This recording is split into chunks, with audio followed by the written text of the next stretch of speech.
और परेशानियां न बन जाए। Yes. और बाकी जो आप Yes, one second. Shri Rajkumar जहर।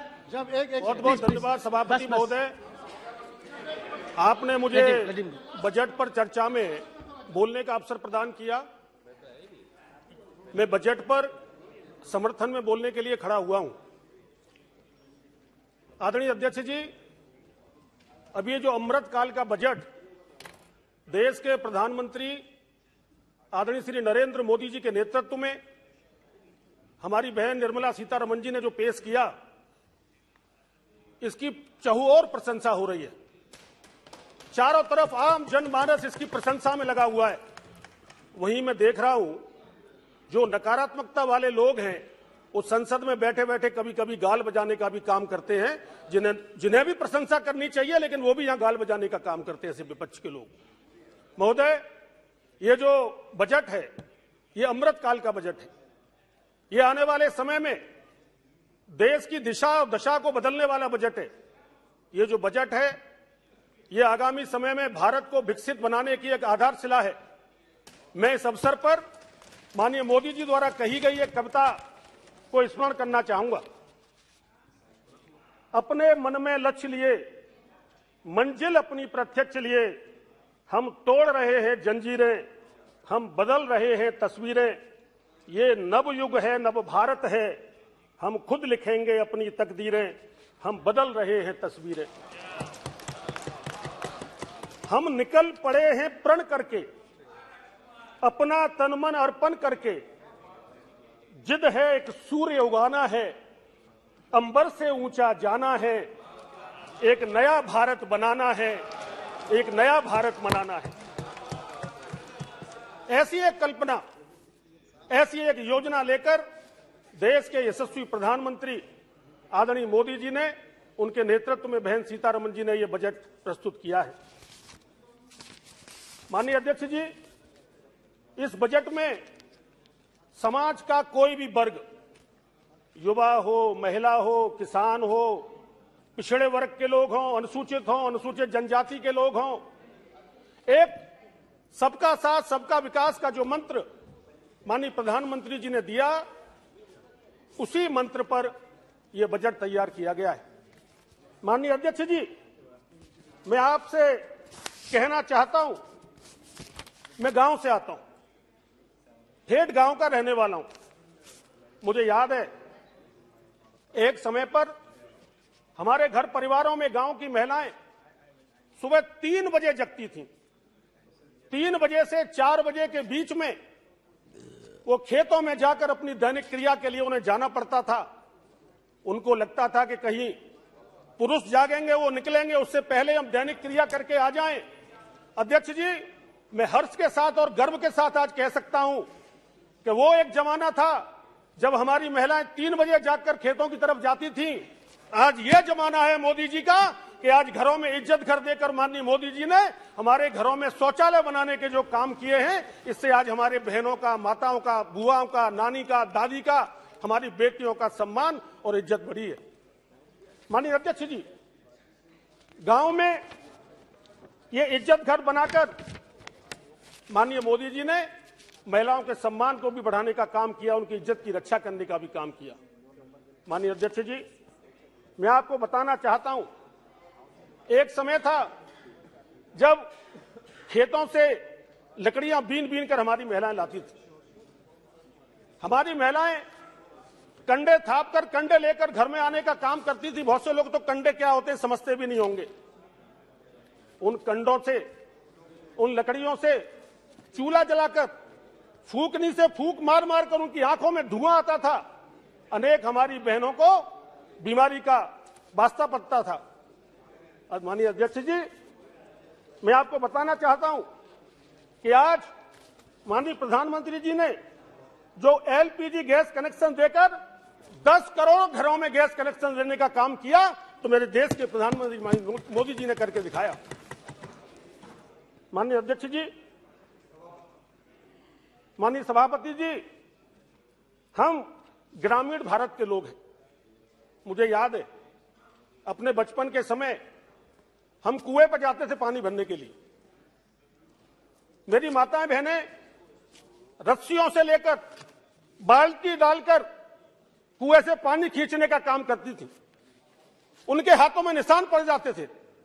लेकिन आज मैं धन्यवाद देना चाहता हूं अपने देश के प्रधानमंत्री माननीय नरेंद्र मोदी जी को, जिन्होंने आज जल जीवन मिशन के अंतर्गत घर घर नल से स्वच्छ जल देने का काम किया है। यह मेरे मोदी जी ने करके दिखाया है।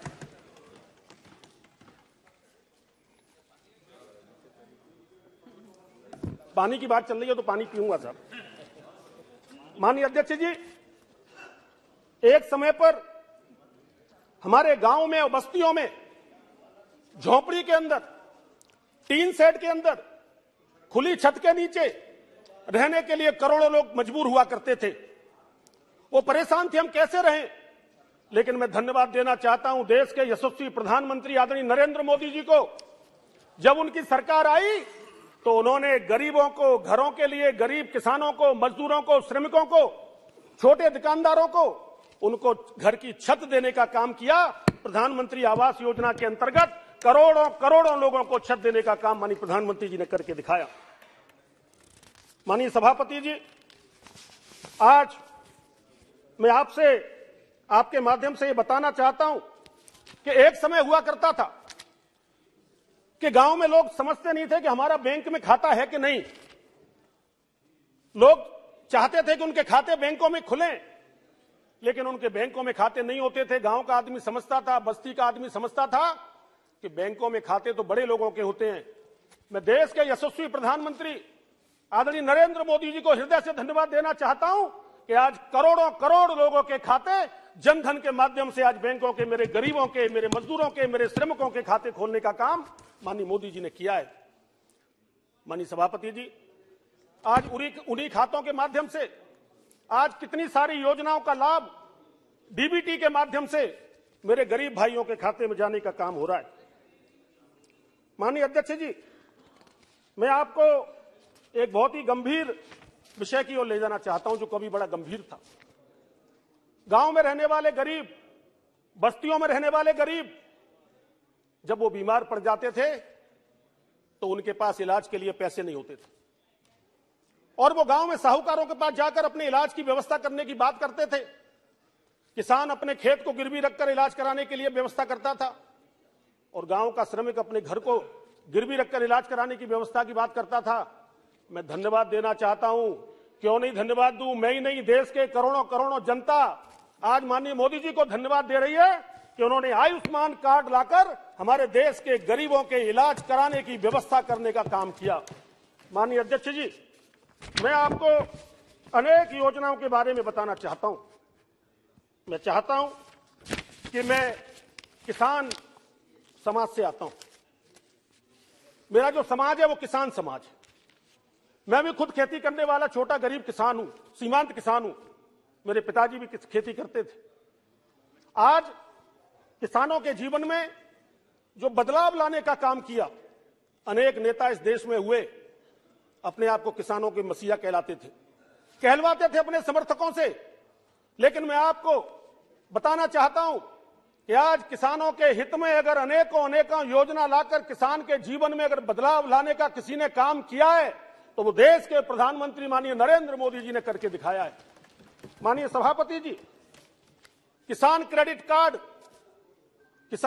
कार्ड आपको याद होगा, गांव का किसान, गांव का गरीब आदमी अपनी खेती की बिजाई के लिए, उसके बीज के लिए, खाद के लिए, यूरिया के लिए हाथ फैलाता फिरता था कि मेरे हाथ में पैसा आ जाए, लेकिन उसको पैसा नहीं मिलता था। साहूकार उनकी जमीनों को गिरवी रखवाकर उनको पैसा देने का काम करते थे। मैं धन्यवाद देना चाहता हूं हमारे तत्कालीन प्रधानमंत्री माननीय अटल बिहारी वाजपेयी जी को। उन्होंने किसानों के दर्द को समझा और किसानों को केसीसी कार्ड देने का काम किया। किसान आज अपनी जेब में केसीसी का कार्ड रखता है और जाकर बैंक से पैसा लेने का काम करता है।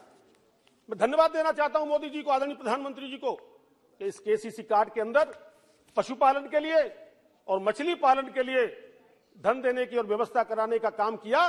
तो ये माननीय मोदी जी ने करके दिखाया। माननीय अध्यक्ष जी, मैं मत्स्य संपदा योजना के बारे में बताना चाहता हूं। जो माननीय प्रधानमंत्री जी ने हमको दी है, ये किसानों को शक्ति देने का काम करेगी। इसके लिए 6,000 करोड़ के इन्वेस्टमेंट की व्यवस्था की गई है। इससे किसानों के जीवन में एक सुधार आएगा। माननीय सभापति जी, फसल बीमा योजना, एक समय था जब किसानों की फसल बर्बाद हो जाती थी, उनको मुआवजा नहीं मिलता था। हमारे प्रधानमंत्री जी ने आज किसानों की फसल बीमा योजना में 50% से नीचे लाकर 30% पर किसानों को अगर फसल बर्बाद होती है अतिवृष्टि में, ओलावृष्टि में, तो उनको आज मुआवजा मिलने का, बीमा मिलने का काम होता है। इसी प्रकार माननीय सभापति जी, एक समय था कांग्रेस पार्टी की सरकार थी, यूपीए की सरकार में किसान जब यूरिया और डीएपी लेने जाता था तो न उसको यूरिया मिलता था, न डीएपी मिलती थी। मिलता क्या था? लंबी लाइनें और ऊपर से लाठीचार्ज। आज मैं धन्यवाद देना चाहता हूं अपने प्रधानमंत्री आदरणीय मोदी जी को। उन्होंने किसानों के लिए नीम कोटेड यूरिया कर हमारे किसानों को यूरिया और डीएपी देने का काम किया। और यही नहीं, 50% सब्सिडी पर किसानों को डीएपी और यूरिया देने का काम किया।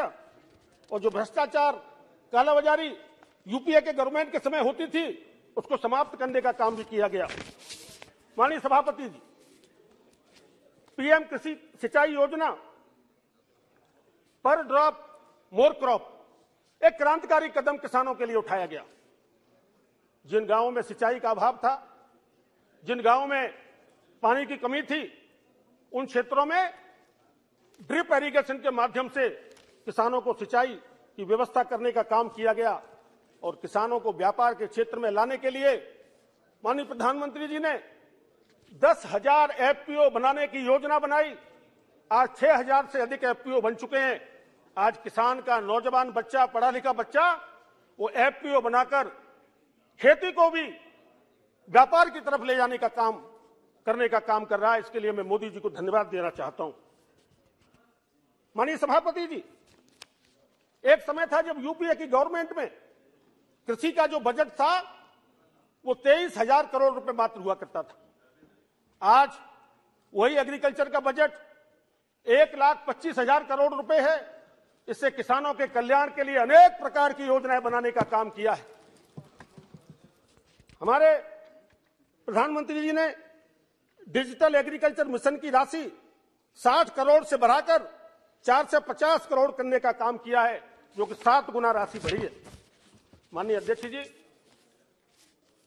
किसान अन्नदाता की तरह ऊर्जादाता बने, किसान अन्नदाता की तरह ऊर्जादाता बने, इसके लिए सोलर पंप लगाने की व्यवस्था की गई है, उसमें अनुदान देने का काम किया गया है। और किसान से सरकार भी खरीद सके, इस तरह की व्यवस्था भी सरकार ने किसानों को देने का काम किया है। माननीय सभापति जी, मैं आपको बताना चाहता हूं कि माननीय प्रधानमंत्री जी ने प्रणाम योजना के द्वारा एक वैकल्पिक उर्वरक, रसायन उर्वरक को संतुलित उपयोग करके पैदावार बढ़ाने के लिए भी भूमि के पुनरुद्धार, जागरूकता, पोषण और सुधार के लिए प्रणाम योजना देने का काम इस बजट में किया है।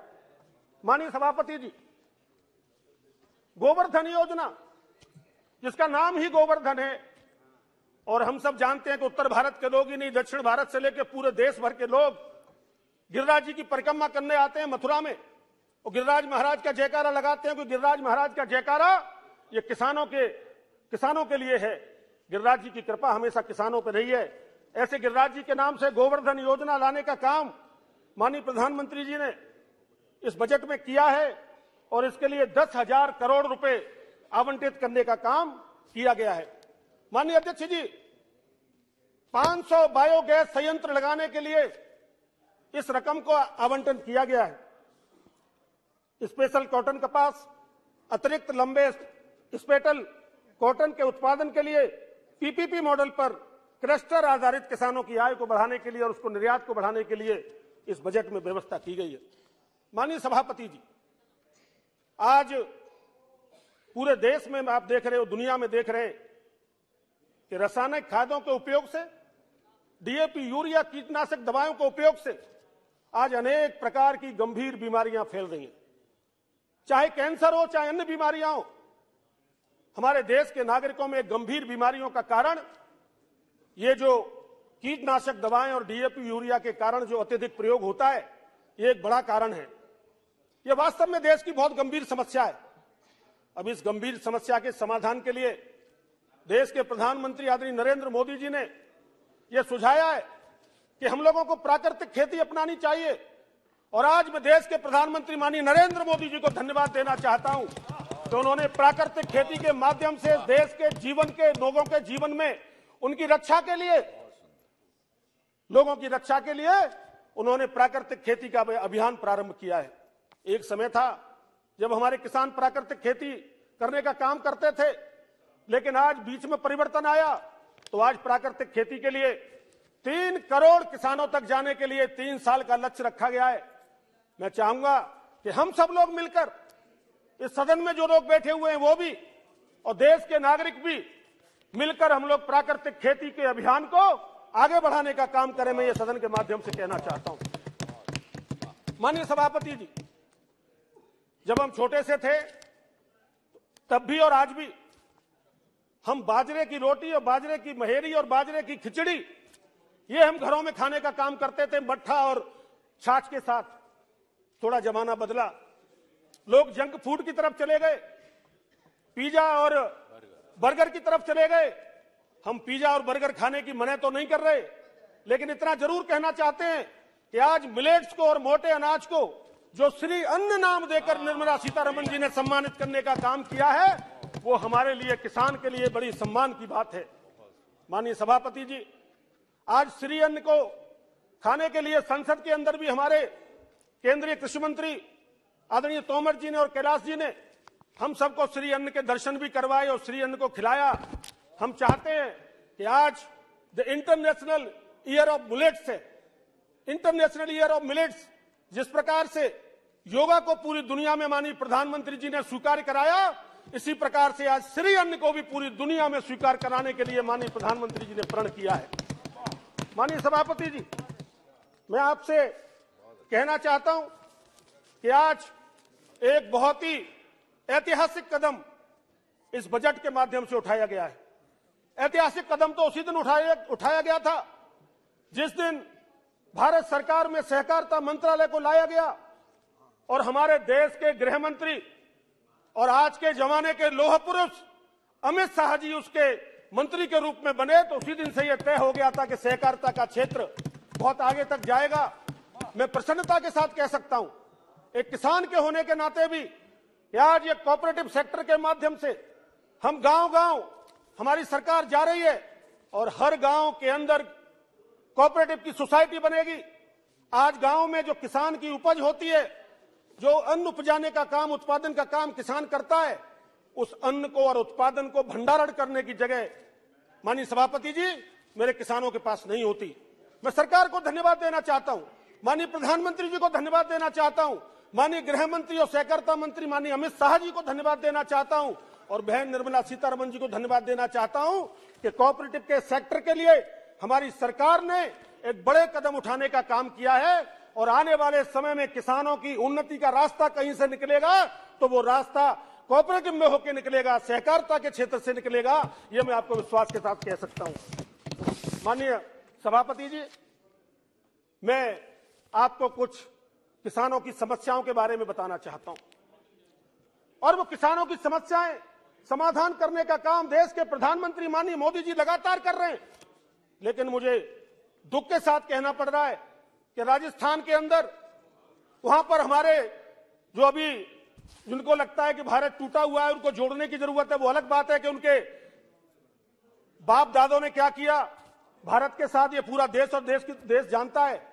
लेकिन राजस्थान के अंदर चुनाव से पहले, विधानसभा का जब चुनाव था, तो राजस्थान में चुनाव से पहले राहुल जी ने एक भाषण में बयान दिया था और एक गिनती भी गिन के सुनाई थी। हम तो समझते थे पता नहीं उन पे गिनती आती है कि नहीं आती है, उसी दिन पता चला कि उन पे गिनती आती है। उन्होंने कहा 1 2 3 4 5 6 7 8 9 10 जिस 10 दिन होंगे, 10 दिन के बाद किसानों के कर्जे राजस्थान में माफ कर दिए जाएंगे। लेकिन न उनकी बात रही, केवल वो गाल बजाते रहे, किसानों के नाम पर राजनीति करते रहे, लेकिन राजस्थान के अंदर किसानों के कर्जे आज तक माफ करने का काम नहीं किया गया है। आज किसानों पर उनके जमीनों के नीलामी के पेपर जा रहे हैं। मैं इस संसद के माध्यम से देश की जनता को यह कहना चाहता हूं कि ऐसे झूठे फरेबी लोगों की बातों को आप पूरी देश की जनता आज जान गई है। माननीय सभापति जी, बस आधे घंटे और बोलूंगा, ज्यादा नहीं बोलूंगा। माननीय सभापति जी, मैं दिल्ली के मुख्यमंत्री केजरीवाल की किसान विरोधी नीतियों के बारे में भी आपको बताना चाहता हूं।